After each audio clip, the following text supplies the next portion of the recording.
설 연휴 때 네. 여론조사를 보니까 오늘 나온 여론조사를 보니까 윤석열 후보 그다음에 이재명 후보 계속 오차 범위 내에서 박빙이더라고요. 이걸 어떻게 해석을 해야 돼요? 우리 소장님 나오셨으니까 한번. 아니 어떻게 해석을 하냐면 그대로 받아들여야지. 그냥 받아들여. 그러니까 지금 뭐냐?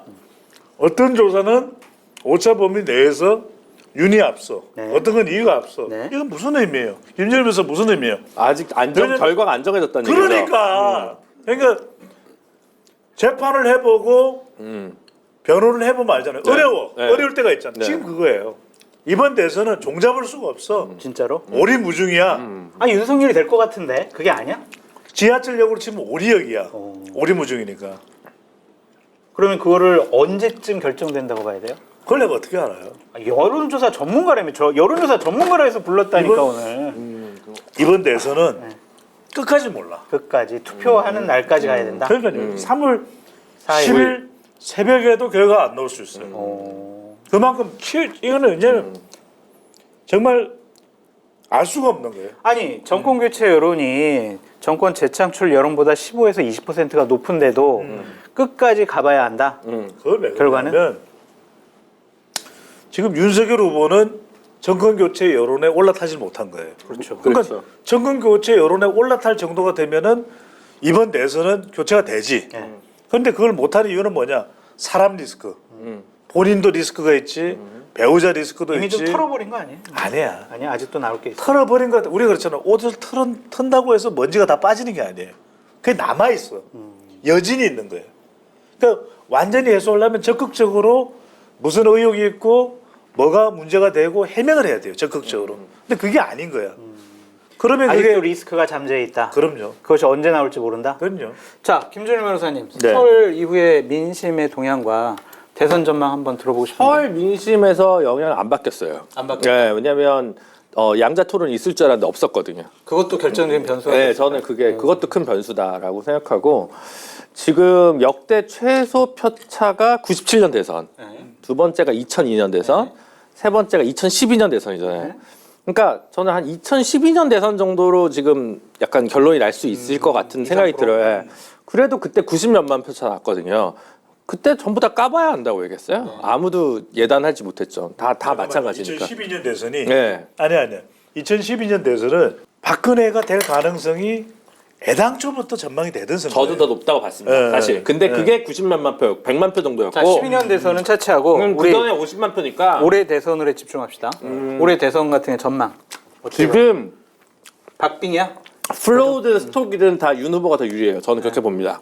저희끼리 방송하는 사람들끼리 얘기한 게 있어요. 내일 투표하면 누가 이길 것 같냐는 얘기할 수 있는데 3월 9일날 누가 이길 것 같냐? 그건 아무도 예상 안 해요. 저는 그래서 작년 9월 정도까지는 제가 볼 때는 다 이재명 후보가 된다고 했고 올해 12월까지는 윤석열 후보가 된다고 했는데 1월 달에 한번 뒤집어졌죠? 지금 다시 약간 뒤집혀가지고 그래서 앞으로 누가 어떤 스텝을 밟냐라는 문제지 지금 누가 된다. 예를 들어 아까 얘기했던 12년 대선에서 박근혜 후보가 그래도 근소한 우위다. 저는 동의할 수 있거든요. 지금은 모든 지표상으로는 저는 이재명 후보가 좀 불리하다고 봅니다. 불리하죠. 네, 불리하지만 역전 가능성이 없냐? 그건 아닌 것 같다라는. 아니 정권 교체율이 이렇게 높은데 어떻게 역전 가능성도 있다고 생각해요? 잘 아시잖아요. 몰라. 나 이제 궁금해서 물어보는 거야. 이 인자기 정신이 필요한데 다 받아먹기, 주워먹기가 해야 되는데 지금 55%를 다 못 주워먹고 안철수 후보도 한 8%에서 12% 사이 주워먹기 하고 있는 거잖아요. 그러니까 이제 윤석열 후보라는 그릇으로는 정권 교체 여론을 지금 다 못 담아 앉는 거죠. 있다. 후보 리스크죠, 후보 리스크. 그게 리스크가 있다. 네. 좋아요. 그러면 그 전망을 이렇게 해보고 우리 짧게 우리 그 이야기는 해야 될 것 같네. 뭐 하세요. 결국에는 후보자의 지지율이라는 것은 후보 개인도 있지만 또 정책도 있고 또 사람이 있는 거예요. 사람. 그러니까 결과적으로는 조직 문제가 생기면 지지율이 펑크가 나죠. 그러니까 후보가 그래서- 미덥지 못하다. 그래서 이준석하고 갈등을 하고 김종인 전 위원장하고도 삐그덕 되니까 지지율이 오히려 꺼져버렸잖아요. 주저앉았잖아요. 장성철 소장이랑도 삐그덕대요. 그게 문제야, 내가 볼 때는. 아니 근데 나 일방적으로 당하고 있어. 삐걱대는 게 아니야. 또 하나 이제 이재명 같은 경우에는 계속 정권하고 차별할 시도하잖아요. 네. 저는 이것도 봐야 된다. 왜냐하면 단순히 이재명 후보가 정권 유지냐 정권 교체 여기에 묶여 있느냐 그건 아니에요. 그래도 본인 스스로가 문재인 정권과의 차별화를 시도하잖아요. 네. 그 이야기는 시간이 지나면서는 선거 구도에만 묶여 있지는 않아.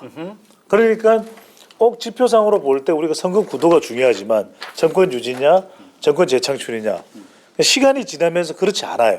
이제는 서서히 사람 대 사람의 대결로 봐. 지금 토론도 뭐냐면은 결과적으로는 윤석열 후보가 더 믿음직한 사람이냐, 여러 가지 리스크가 있지만 이재명 후보가 더 믿음직한 사람이냐. 이제 이 대결 구도로 가게 될 경우에는 얼마만큼이나 이 사람이 경험이 있느냐, 또는 성과가 있느냐. 그렇다면 이런 지표로 따져본다면 후보만 놓고 보면 이재명 후보가 그렇게 밀리거나 불리하지도 않은, 오히려 어떤 차원에서 본다면 이재명, 그러니까 그것도 장성철 평론가 생각을 바꿔야 된다니까. 그래서 이재명 후보가 오히려 더 유리하게 평가받을 수 있는 대목도 있는 거죠. 물론 이제 김혜경 씨 논란이 이제 터지니까 배우자 리스크도 영향을 오늘 줘. 조금 뒤에 얘기하고 그러면은 우리 공덕포차 항상 그랬거든. 윤석열 후보부터 얘기하는 거. 자, 윤석열 후보 리스크를 먼저 한번 얘기를 해봤으면 좋겠는데 김만배 씨가 녹취록에서 윤석열 내가 가지고 있는 카드면은 다 죽는다. 이 김만배 씨 녹취가 나왔잖아요. 이거에 대한 파장 얼마나 될까? 그러니까 녹취밖에 안 나왔잖아요. 크지가 않아요. 크지가 않다. 어때요? 크지가 않다. 네, 그렇지 않다. 그러면은 전망도 별로 문제가 없을 거다. 지금 제가 뭐 방송에서 몇 번 쓴 표현인데 대형 가수예요. 윤석열. 근데 가창력 논란이 있어. 가수가 가창력 논란이 있어. 대형 가수인데 티켓 파워 엄청난데 라이브가 될지. 그다음 요즘 이제 투구수를 줄였어요. 그러니까 노출이 적으니까 실수가 적어. 최근 3주간 실수가 사회복지사분들 코딩 배워야 된다 빼고는 별로 없어요. 왜냐면 위기 관리. 투구수를 관리하고 있거든. 문제는 완투 능력이 의심되는 거예요. 중간 개투야 지금 대선 후보인데 대선 후보는 완투를 해야 되는데 중간 개투 수준이에요. 근데 어쨌든 신비주의로 가가지고 리스크 관리를 하는 거예요. 제가 볼 때는 김건희 씨도 끝까지 등판 안 해요. 안 해. 그러면 이런 컨텐츠 그러니까 솔루션이 되게 명확해. 노출을 적게 하고 토론을 적게 하고 네. 안정적으로 여당 선거를 한다. 오히려 이제 윤석열 후보는 되게 심플해요. 그러니까 더 할 수 있는 것도 없어요. 내가 볼 때는 지금 학습 능력도 한계가 있고 그러니까 도전을 해야 되는 건 이재명 후보인 거죠. 어쨌든 지금 윤석열 후보가 여론조사에 앞서가고 흐름이 안 좋다네. 흐름상 흐름이 안 이재명 후보가 좋으니까. 안 좋기 예. 때문에 이재명이 제일 흐름이 안 좋은 건 뭐냐면 이재명은 합니다라는 구호가 나쁜 게 아니라 그러니까 이재명 얘기는 좀 뒤에 하고 우리 윤석열 이렇게 봐야 카드를 될 것 갖고 같아요. 그러니까 김만배 거는 확인되지가 않은 거잖아요. 그럼 김만배 씨가 갑자기 변호사를 만나가지고 내가 사실은 그때 했던 윤석열 죽일 카드는 이 얘기였다 라고 얘기하면 내용을 확인해야죠. 내용을? 아니 우리도 그걸 봤잖아요. 이게 이 오징어 튀김도 먹어보기 전까지 몰라요. 그 근데 아버지 떨어져, 연희동 떨어져. 얘기를 집은 들어봐요. 먹어보니까 맛있어. 근데 양이 적어.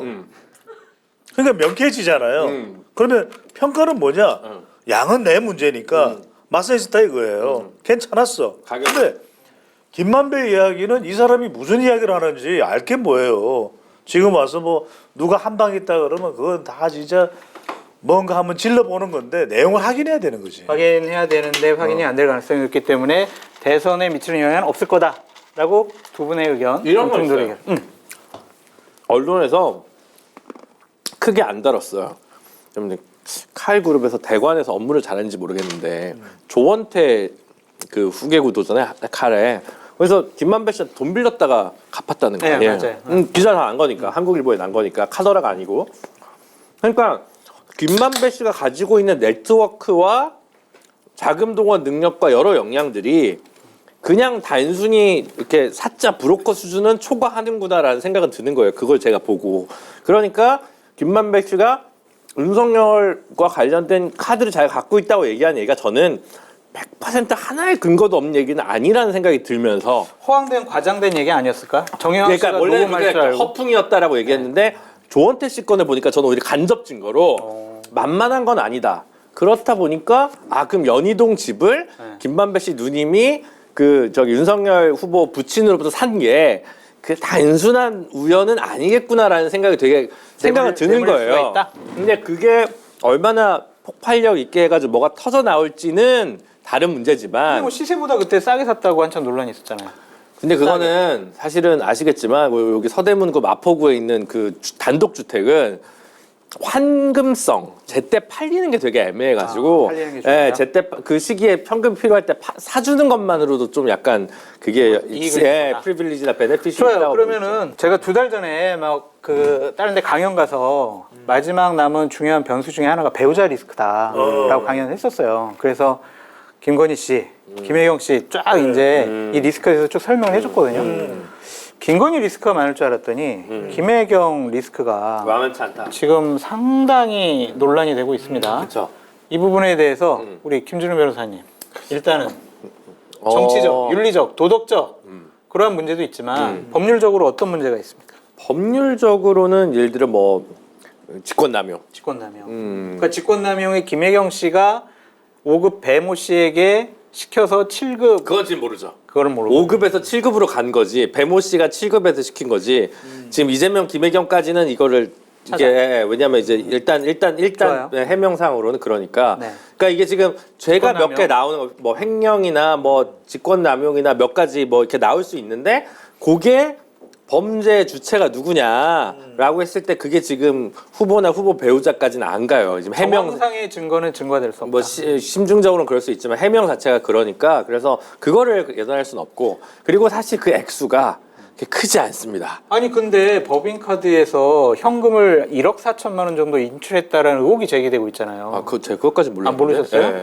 그래 그거라면 이건 상당히 큰 문제가 그 소고기 결제하고 뭐 이런 거 아니었어요? 결제도 했고 네. 법인카드에서 1억 4천만 원 현금을 인출했대. 이거는 법인카드에서 법인카드 인출했다는 1억 거는 4천이 인출이 될까요? 그래가지고 문제가 되는 거죠. 그런 것들이 그러면 있으면 최재형 감사원장은 뭐 했대요?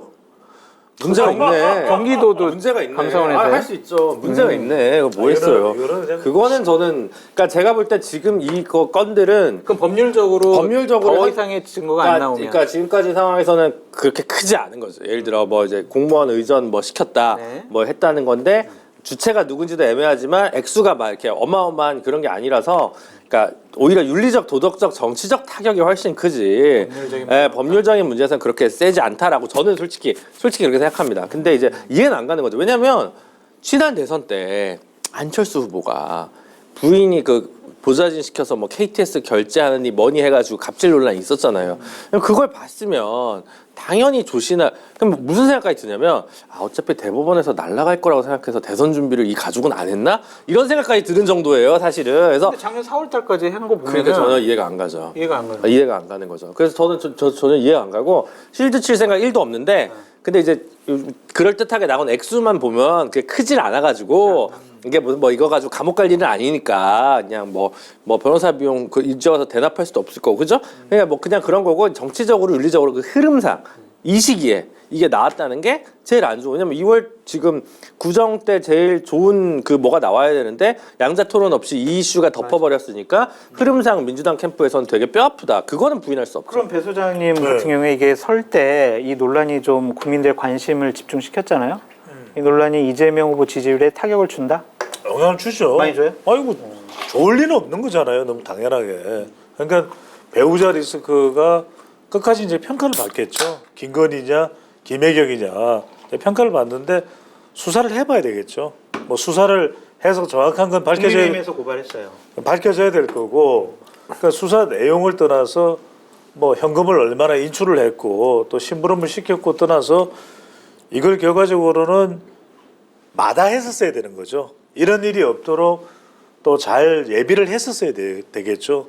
예방을 했었어야 되는데 이런 사태까지 이어졌다라는 것은 이제 어떤 식으로든 책임으로부터 자유로울 수는 없겠죠. 그러니까 하여튼 지지율에는 부정적인 영향을 미친다고 봐야죠. 족쇄 역할에서 끌어내릴 가능성도 있다.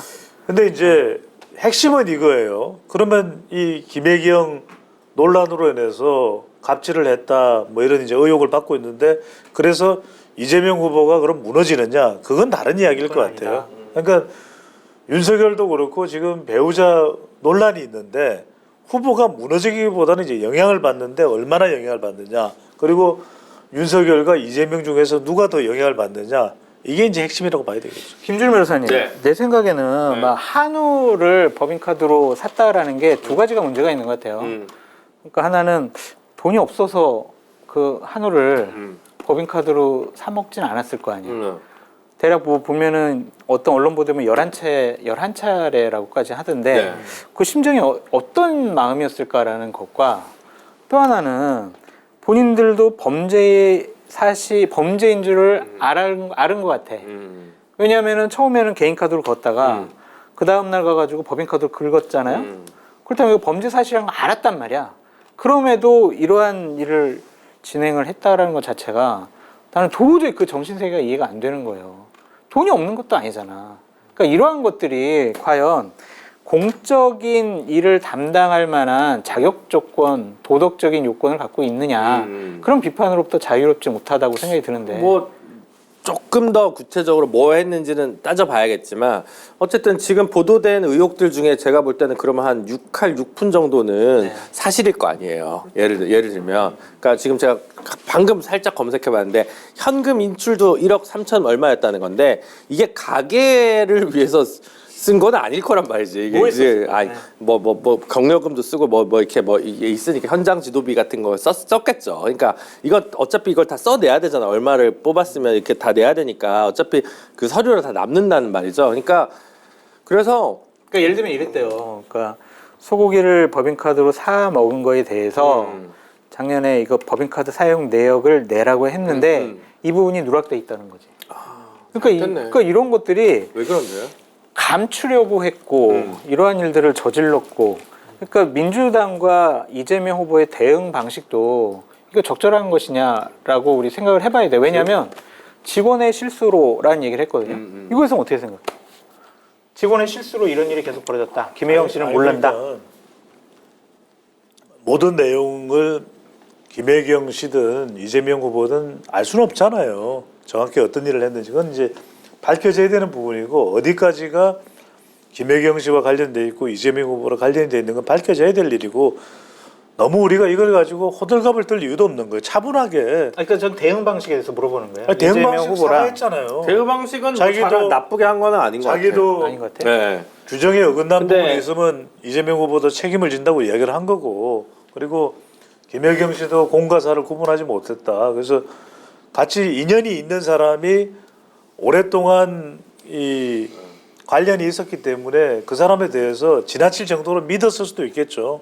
이제 그런 부분들은 그러니까 그거는 좀 하여튼 정확하게 조사가 돼야 되겠죠. 전 잘은 모르지만 부적재 보이잖아요. 그러면 정치적 리스크가 있는 거고 빨리 사과하고 엎드려야죠. 예를 들면 똑같은 거는 뭐 삼부 토건에서 선물을 꾸준히 뭐 윤석열 검사가 받았다.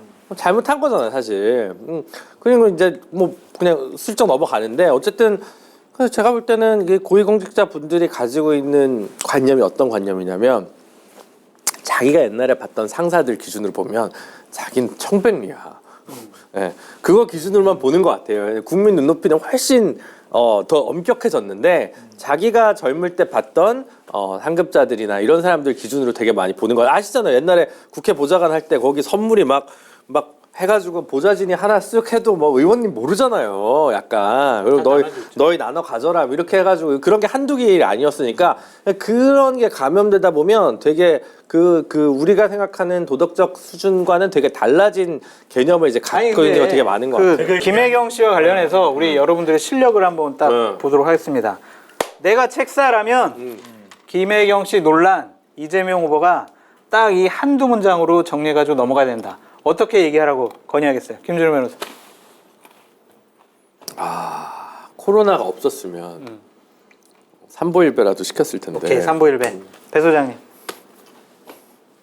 철저히 진상을 규명하고 책임을 질 일이 있으면 책임을 다한다라고 얘기해야 되겠죠. 책임지려면 이제 감옥 가야 되지. 이게 공금횡령, 직권남용 이런 것도. 아니 그러니까 자꾸 지금 우리 장 진행자가 선을 넘는데 수사를 해서 나올 내용이 있을 거 아니에요.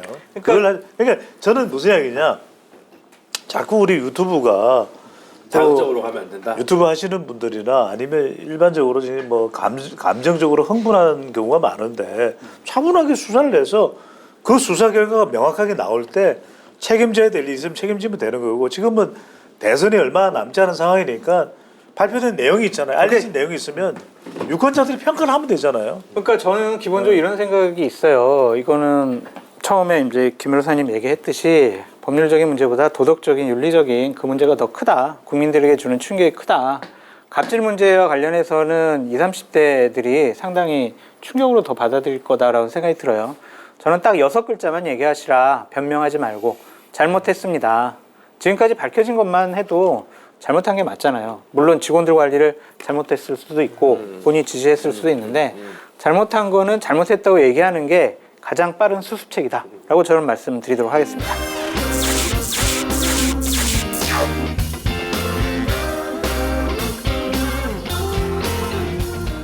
뭐라고요? 아니 요즘에 마켓타니에서 이용 안 하는 분도 있어요? 쇼핑몰계 차세대 리더 마켓타니 정치권의 정보통 저 장성철이 자부하겠습니다. 정말 강력하게 추천드립니다. 왜 추천을 하느냐? 덕분에 제 출연료가 인상됐기 때문입니다. 굉장히 만족스럽습니다. 믿고 사드셔도 될 것 같다. 전 그런 확신이 들었습니다. 한결의 자랑, 한결의 야심찬 프로젝트, 한결의 TV를 후원하는 가장 좋은 방법 마켓타니. 많이 성원해 주시고요. 주변에도 널리 알려주세요. 좀 도와주십시오.